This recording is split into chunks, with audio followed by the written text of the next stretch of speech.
जय श्री कृष्णा दोस्तों। बुलबुल की कहानियों में आपका स्वागत है। मैं आज आपके लिए लेकर आई हूँ कमलेश आहूजा जी की लिखी हुई एक पारिवारिक और शिक्षाप्रद कहानी। नेहा की माँ के चौथे की रस्म थी। मेहमान अभी गए भी नहीं थे कि उसकी भाभी त्रिशा उसके पास आई और बोली, दीदी एक बात बताओ, आपके भाई हर महीने माँ को इतना पैसा भेजते थे, क्या करती थी वह इतने पैसों का? थी तो अकेली जान, कितना खर्च होता होगा? जरूर जो पैसा बचता होगा वह आपको ही देती होंगी। इधर उधर देखते हुए कि कोई सुन तो नहीं रहा, नेहा का भाई धीरे से बोला, त्रिशा, यह वक्त है ऐसी बातें करने का, जगह देखकर बोला करो। त्रिशा मुंह बनाते हुए बोली। भाभी की बात सुनकर नेहा का दिल किया कि अभी इसकी बातों का जवाब दे दे, पर एक तो बड़ी थी, दूसरा रिश्तेदारों का लिहाज करते हुए उसने त्रिशा को बस इतना ही कहा, फ्री हो जाऊं फिर तुम्हारे इस सवाल का जवाब दूंगी, चिंता मत करो। एक तो माँ के जाने से नेहा पहले ही दुखी थी, दूसरा भाभी की शक भरी बातें ने उसे अंदर तक तोड़ कर रख दिया था। उसने त्रिशा को अपनी भाभी कहने में भी शर्म आ रही थी। वह यही सोचने लगी कि कोई इतना बेशर्म कैसे हो सकता है। एक तो सास को अपने पास नहीं रखा, उसे दर दर की ठोकरें खाने के लिए छोड़ दिया, उस पर पैसों का हिसाब मांग रही है। नेहा कुछ पल के लिए अतीत में खो गई। नेहा अपने छोटे भाई रोहन से बहुत प्यार करती थी। उसकी शादी पर वो बहुत खुश हुई थी। खूब मस्ती की थी उसने शादी में।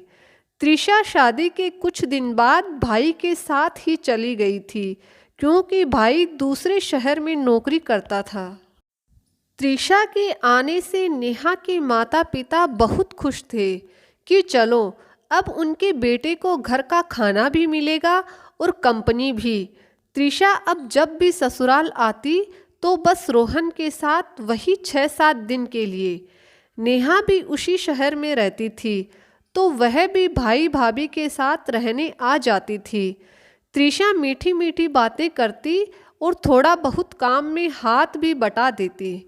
नेहा के माता पिता बहू के व्यवहार से बहुत खुश थे।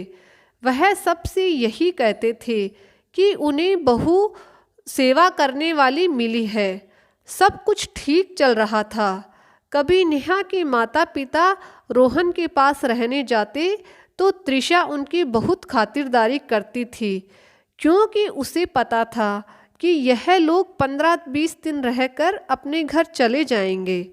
त्रिशा का जब बेटा हुआ तो नेहा की माँ ने उसे अपने पास बुला लिया और उससे जो सेवा बनी वह उन्होंने की। पर कहते हैं ना कि समय एक जैसा नहीं रहता। एक दिन नेहा के पिता हृदय गति रुक जाने से इस दुनिया को छोड़कर चले गए। पूरा परिवार शोक में डूब गया। पिता की मौत के बाद रोहन ने माँ को अपने साथ चलने को कहा, पर वह अपना घर छोड़कर जाने को राजी ही नहीं हुई। त्रिशा रोहन से बोली, मम्मी जी का अभी जहाँ मन है उन्हें वहीं रहने दो, फिर अगर इनका मन किया तो हम इन्हें साथ में ले चलेंगे। नेहा की माँ ने कुछ साल जैसे तैसे अकेले निकाल लिए, पर अब उनका भी स्वास्थ्य धीरे धीरे खराब रहने लगा था। उन्हें भी हर समय किसी के साथ की ज़रूरत पड़ने लगी। वैसे तो नेहा उसी शहर में रहती थी और जब तब माँ से मिलने आ जाती थी, पर उसका भी अपना परिवार था, अपनी जिम्मेदारियाँ थी। वह ज़्यादा समय माँ को नहीं दे पाती थी। वैसे उसके पति और ससुराल वाले बहुत अच्छे थे, कभी उसको माँ की मदद करने से उन्होंने नहीं रोका। कभी कभी माँ की तबीयत ज़्यादा बिगड़ जाती तो वह उसे अपने घर ले आती थी। एक बार नेहा की माँ की तबीयत बहुत ज़्यादा बिगड़ गई तो उसने रोहन को फ़ोन करके बुलाया तो रोहन तुरंत आ गया और जैसे ही माँ की तबीयत में सुधार हुआ उसे अपने साथ चलने को कहा। नेहा की माँ ने भी यह सोचकर कि बेटी के होते हुए वह बेटी के ऊपर बोझ बनकर क्यों रहे, आखिर उसका भी अपना परिवार है, बेटे के साथ जाने के लिए हाँ कर दी। हमेशा के लिए साथ रहने आ गई तो त्रिशा का असली चेहरा सामने आ गया। कुछ दिनों तक तो उसने सास की सेवा की, फिर अपनी औकात पर उतर आई। हमेशा मम्मी जी कहने वाली त्रिशा अब तुम्हारी माँ कहने लगी। रोहन को हर समय यही ताना देती रहती कि तुम्हारी माँ की सेवा करूं या अपने बच्चों की। कभी कहती मैं दिन भर काम में लगी रहती हूँ और तुम्हारी माँ बीमारी का बहाना करके लेटी रहती है, इनसे कहो कि कुछ काम किया करे। रोहन उसे कभी प्यार से तो कभी डांट से समझाता कि माँ के लिए ऐसा ना बोला करे, आखिर वह उससे बड़ी है और इस समय उनका स्वास्थ्य भी ठीक नहीं है। पर त्रिशा के कानों के तो जूं तक नहीं रेंगती। वह समझने की बजाय और क्लेश करती, कभी कभी तो तलाक की धमकी भी दे देती। रोहन अपनी पत्नी के व्यवहार से बहुत दुखी था, पर माँ के सामने सामान्य बना रहता। ऑफिस से आकर खुद माँ के काम करता, यह भी त्रिशा को बर्दाश्त नहीं होता। वह रोहन को यही ताना मारती, माँ की चमचागिरी से फुर्सत मिल जाए तो थोड़ा हम लोगों की तरफ भी देख लिया करो। रोहन भी भड़क उठता, त्रिशा थोड़ी शर्म किया करो, माता पिता की सेवा करना चमचागिरी नहीं होती। तुम लोगों के साथ रात भर और छुट्टी वाला सारा दिन बिताता हूँ मैं।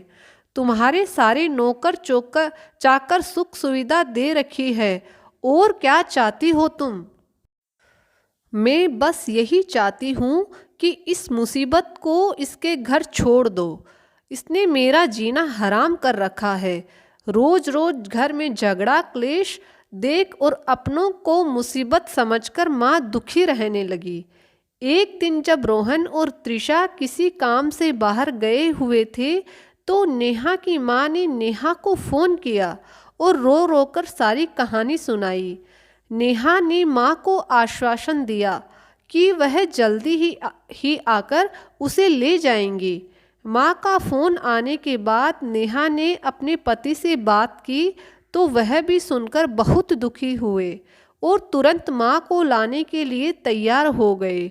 नेहा और उसके पति जब माँ को अपने साथ ला रहे थे तब रोहन तो बहुत दुखी था और बोला भी था कि माँ मत जाओ, पर त्रिशा को तो ना तो कोई दुख था और ना ही उसने फूटे मुंह से एक बार भी बोला कि माँ आप क्यों जा रही हो। नेहा माँ को अपने घर ले आई। वह और उसके पति बड़े प्यार से उसकी देखभाल करने लगे। नेहा के बच्चे भी नानी का साथ पाकर बहुत खुश थे। रोहन हर महीने माँ को पैसा भेजता रहता था और कभी कभी उनसे मिलने भी आता था। नेहा की माँ उसके मना करने पर भी महीने के पैसे देती और बचे हुए पैसे रोहन के बेटे के नाम से बैंक में जमा कराने के लिए दामाद को दे देती थी। उसी शहर में नेहा के दूर के मामा रहते थे तो वह कभी कभी नेहा की माँ को अपने घर रहने के लिए ले जाते थे ताकि लोग बातें ना बनाए कि बेटे के होते हुए भी माँ बेटी के घर रहती है। नेहा की माँ का एक तो स्वास्थ्य ठीक नहीं रहता था, दूसरा उसने कहीं ना कहीं यह बात दिल को लगा ली थी कि वह अपने बच्चों पर बोझ है। एक दिन रात को सोते समय उसको बेचैनी होने लगी तो उसने बेटी और दामाद को बुलाया। नेहा ने माँ को पानी पिलाया, फिर भी उसकी हालत में सुधार नहीं हुआ। नेहा और उसके पति माँ को अस्पताल ले जाने लगे तो वह बोली, बेटा मुझे कुछ हो जाए तो आप दोनों रोहन और त्रिशा का ख्याल रखना। आखिर मेरे बाद आप दोनों के अलावा उनका कौन है। त्रिशा की गलतियों को छोटा समझकर माफ़ कर देना। कहते कहते नेहा की माँ ने दम तोड़ दिया। नेहा माँ से लिपट कर रोने लगी और उसके पति ने उसको संभाला। फिर रोहन को फ़ोन किया। रोहन और त्रिशा समय से पहुंच गए। रोहन माँ के शव से लिपट कर बहुत रोया और त्रिशा तो बस बुत बनकर खड़ी रही।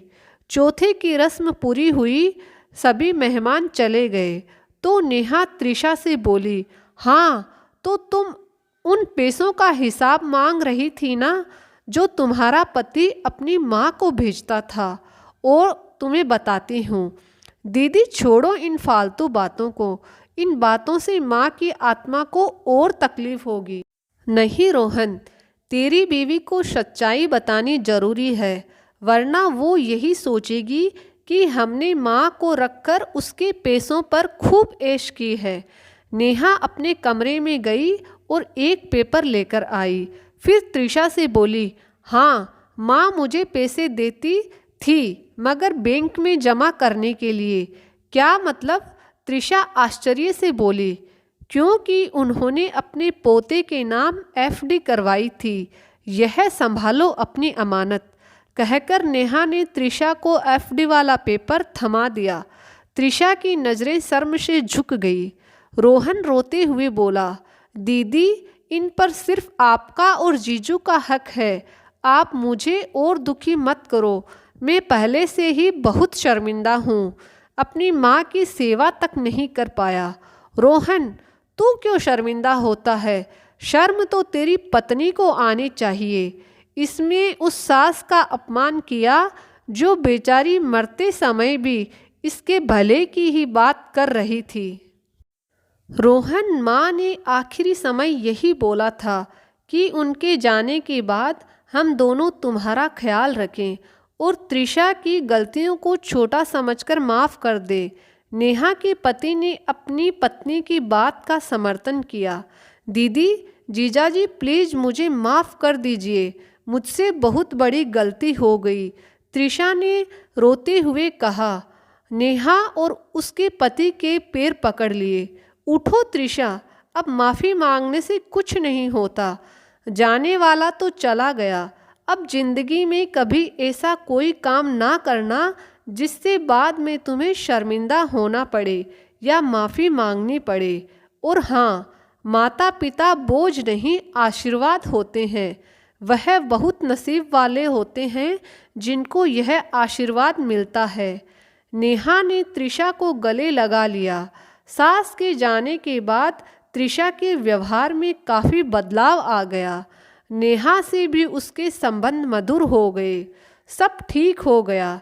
पर नेहा के मन में कहीं ना कहीं एक टीस सी उठती रहती थी, काश मेरी माँ को कोई बोझ नहीं समझता, उसे भी जीते जी उचित सम्मान मिलता ताकि वह दिल में कोई हसरत लेकर ना जाती।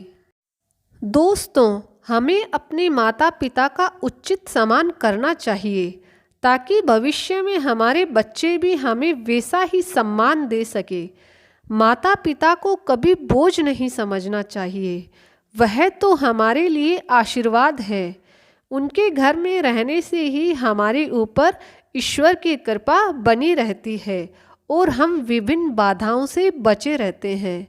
जय श्री कृष्णा। दोस्तों, आपको मेरी ये कहानी कैसी लगी?